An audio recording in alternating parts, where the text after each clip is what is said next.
Welcome back sa aking YouTube channel. Para sa mga first time yung panonood, please click mo na yung Jeremy's TV Manila. Anyway guys, wala nang ba ito, libre lang. Tulong mo na lang din sa kapwa mo. Alright? Thank you very much po. So ang topic natin ngayon for today's reflection o ang ating pagninilayan sa araw na to ay balikan natin yung buhay ni Moses na kung saan pagkatapos na hatihin yung dagat, di ba?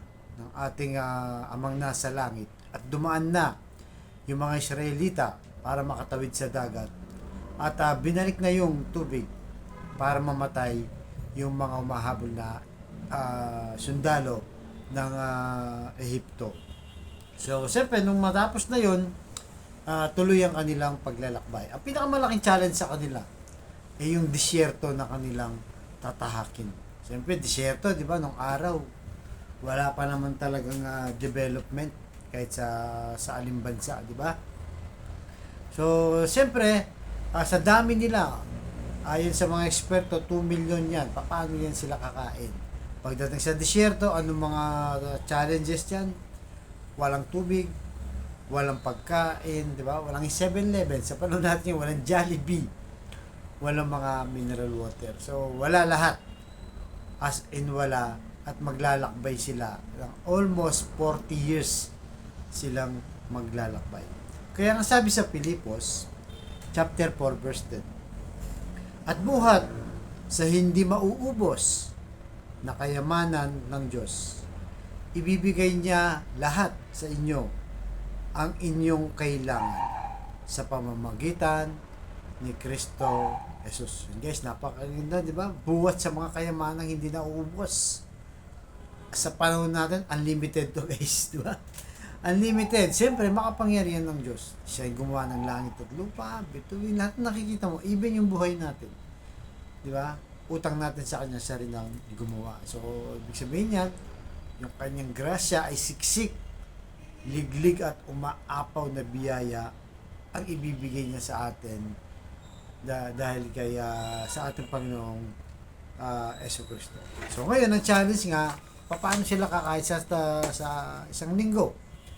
6 na araw yan. Kailangan pinapakain mo, di ba? Hanggang sumapit yung Sabbath day. So, kailangan yung ika-6 na araw, 2 beses kang kukuha. So, ang ginawa ng ating amang nasa langit, ay nagpadala siya ng mana. Ang tawag nila doon, mana. Para siyang tinapay. Para meron silang pagkain araw-araw. Di ba? So, nanggagaling yon sa langit, tapos araw-araw. So, ang kabilin-bilinan ng ating amang nasa langit, pinapasa niya kay Moises na araw-araw kukuha sila ng pagkain na sapat lang para sa isang araw. Diba? Ano ba? Sa panahon natin, para mas madaling intindihin, isang 1 meal lang, chicken joy lang, ang kakainin mo. So, kung 3 beses yun, 3 beses ka lang kukuha. Ibig sabihin, sa isang araw, 3 beses ka may pagkain. Araw-araw yan. Di ba? So bakit sinabi ng ating Diyos na isang araw lang ang dapat mong kainin? Dahil pag sumobra ito, masisira lang, mabubulok lang. Di ba? Mangangamoy sa buong compound. At masasayang lang yung grasya. Di ba? Kaya sapat lang sa isang araw ang bilin ng ating amang nasa langit. So, anong layunin nito? Bakit sinabi niya na isang araw lang? So, number 1, sinasabi niya na huwag kang matakot dahil araw-araw kitang bibigyan. Kaya yung kukunin mo sa isang araw lang, huwag mong pasosobrahin.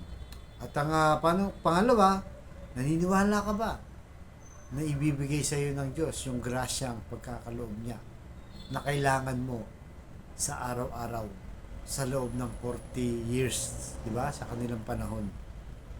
At yung pangatlo ay yung makontento ka muna kung ano meron ka ngayon. Di ba? Dahil pag nagmalabis ka, gagawa ka ng hindi maganda dahil nga yung pang isang sapat lang na araw ay gusto mo ay sobra-sobra. Kaya sa buhay natin ngayon, halimbawa, di ba?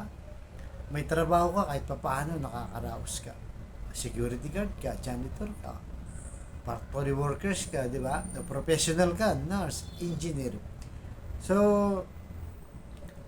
makontento ka muna kung ano meron ka. Huwag ka munang papasok doon sa hindi mo pa kaya. Kasi yung iba, di ba? Gagawa ng paraan yan, parang hindi ako kontento sa sweldo ko, napakaliit lang. Hindi nagkakasya, nagkukulang pa. So, gagawa ngayon ng illegal. Pwede kang magbenta ng droga. Illegal yan, di ba? Pwede kang magnakaw. Illegal yon. Sariling diskarte ang gagawin mo. Dahil sa kagustuhan mo na mas marami pang pera, wala namang problema. Kahit gusto mo ng mas maraming malaking income, kung gagawa ka ng paraan at yun ay illegal. Di ba? So, halimbawa, kung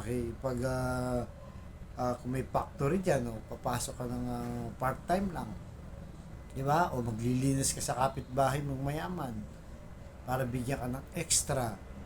O kaya online selling sa panahon natin ngayon. Di ba? So, yung mga ganung paraan, okay lang yun.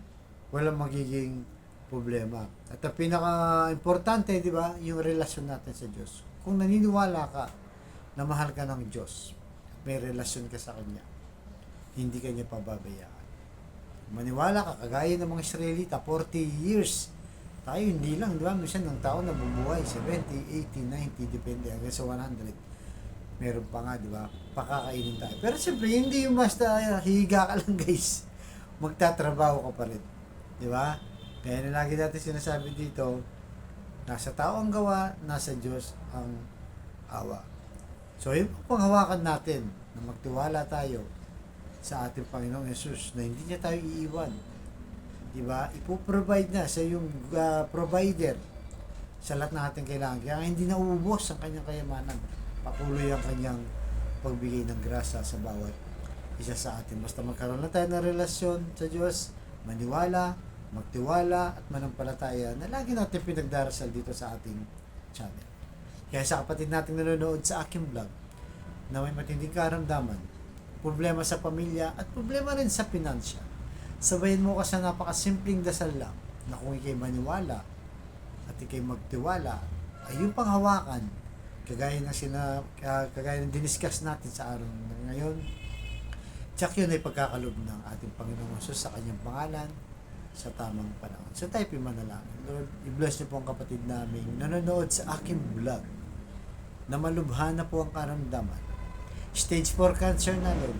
Tinaniyan na po ang kanyang buhay at matagal ng bedridden sa bahay o sa ospital. At kung ano pa mang karamdamang na nararamdaman na dumapo sa aming mga kapatid na to, Lord, iunat niyo po, Lord, ng iyong mapagpagaling na kamay. Haplusin niyo po. Tanggalin niyo po ang kanilang karamdaman. Yakapin niyo na mahigpit, Lord, para sa kanyang pamilya. Alam naman po namin na walang imposible sa iyo kung iyong loloobin. Ganon din po sa pamilyang nagkakagulo, nagkakasira dahil sa hindi pagkakaunawaan, nagkaaway-away. Ipuhin niyo po, Lord, ang kanilang mga puso. Manumbalik ang magandang relasyon. Magkapatawaran sa mga sakit ang nagawa sa bawat isa sa kanila. At ganon din po sa pinansyal na kailangan po namin lahat. Lalo na, Lord, yung kapatid namin ngayon na walang-wala, ultimong pambili ng 1 kilo ng bigas, pinoproblema pa, Lord, iniisip paano itatawid kasama ng kanyang mga anak, pamilya. Ganun din po ang kanilang mga hanap, mga pambaon sa pang-araw-araw sa mga batang nag-aaral at pambili ng gamot. So, i-bless niyo po, Lord, ang aming mga hanap buhay para may provide namin na galing sa iyong kayamanang hindi na uubos para may pangkain kami sa aming mga pamilya. Kaya humihingi po kami, nagsusumamo, nagpapakumbabang, humihingi ng kapatawaran sa aming kainahan at kasalanan. So lahat ng tiniling namin sa matabis na pangalan natin, Panginoon Jesus. Amen and Amen. To God all be the glory. Sa ngalan ng mga anak ng Diyos, Santo. Amen. Thank you very much po. God bless us all.